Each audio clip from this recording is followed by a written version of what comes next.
Hello everyone. Today I'll be reviewing the Bravado Verlierer based on the Weissman MF4 and MF5. It also shares some cues from the TVR Sagaris, which is a pretty interesting combination, as you can see with the headlights and some other bits of the car. But most of it seems to be based on the MF4 and MF5. Both of these cars had a very limited time production run of only a few dozen to about 200 models between both of these cars. So in real life, it's a pretty unique car, just like it is in the game. Despite being like a weird Frankenstein um, that Rockstar used to do a lot back in the 2000s. Uh, this car really shows, the age. You can really tell how old this car is when it was made with the customization, which I'll get into. It's decent. I feel like there's more that could have been done, but back in the day, Rockstar was pretty limited, um, and there really wasn't much to choose from in terms of options and customization. You did have your usual secondary and carbon for the hood options, for example, but other than that, it was pretty sparse. I won't really knock it down too much because some of the options are still pretty good. I really don't have many complaints. The front bumper is a bit warpy. As you saw in the beginning of the video, that the options were a bit strange. You only saw like subtle changes besides the splitters. The mirrors are pretty cool. You do have some carbon. You have an extra light sport version in the bottom as well. But anyway, for the color, I want to go for like a sunrise orange.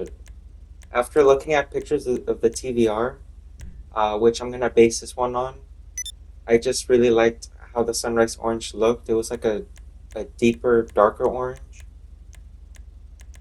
But anyway, here's how the rest of the colors look.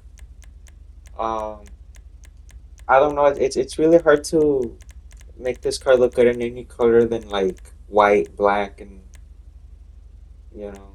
In my opinion, I feel like it's one of those vehicles where it's just difficult to pull off any type of color. But anyway, for the secondary color, it only affects the secondary options that you chose. For the roll cage, you have like a chrome option for some reason. I don't know why it's chrome. Um, and then the rest of the options are just your secondary and your color coded options. There's nothing wrong with these, they just kind of change your position slightly. You have some carbon skirts, only one option to choose from here. Uh, it's not too bad. I'm gonna go with that one.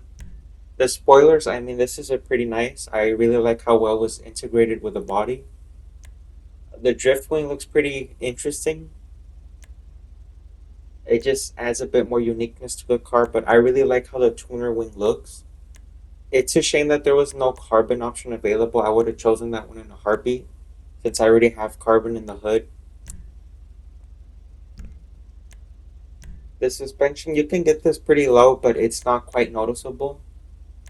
I'm sure many of you might not notice the difference that much. It's only slight. But I'm just gonna go with a sport suspension anyway. It's a little bit too high for my taste. For the wheels, I'm gonna go into the sport, and then there's a specific wheel one to choose here. But there's another one that I kind of like that fits this car very well. The S Racer, that's relatively similar to the real life car, but there's another one I want to show you. The Duper 7, that one is also pretty close. It's a little bit thicker with the spokes in the real one, but it's close enough. I'm going to replicate the darker black that was available for these wheels, but I'm kind of tied between black steel and stone silver. Since those wheels weren't completely black, they were like a lighter shade, somewhere between gray and black. So I'm going to try to recreate that.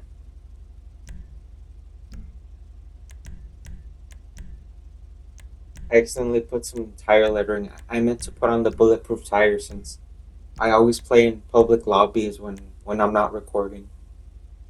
Anyway, here you have the tints. I'm going to do a light tint, and then after that, I'm going to show you a closer look of the interior and the engine model. Detail and texture quality is decent. for a car this age. I feel like it's above average as well, considering how old this car is. It did come out back in 2015, so it's been in the game for a very long time by now. The interior model is shared with vehicles such as a Filter.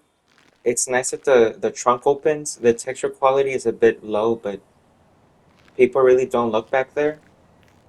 This is one of the vehicles I can see being highly improved in GTA 6. I just can't wait to see this vehicle. It's going to be way better than it is right now. Speed is decent and the handling is great. If you're looking for something that performs very well and keeps up with other more recent sports vehicles, then I suggest that you look elsewhere because this vehicle really isn't that fast.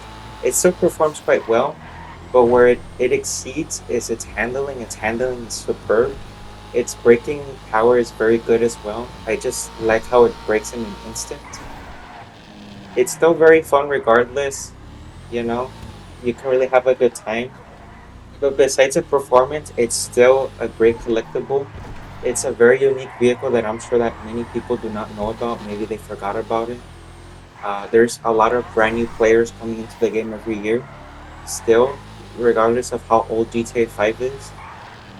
So if you're one of those newer players and you just want something unique, I definitely recommend that you pick this up. It may not be the best performer, but it's something very special considering that it's a removed website car.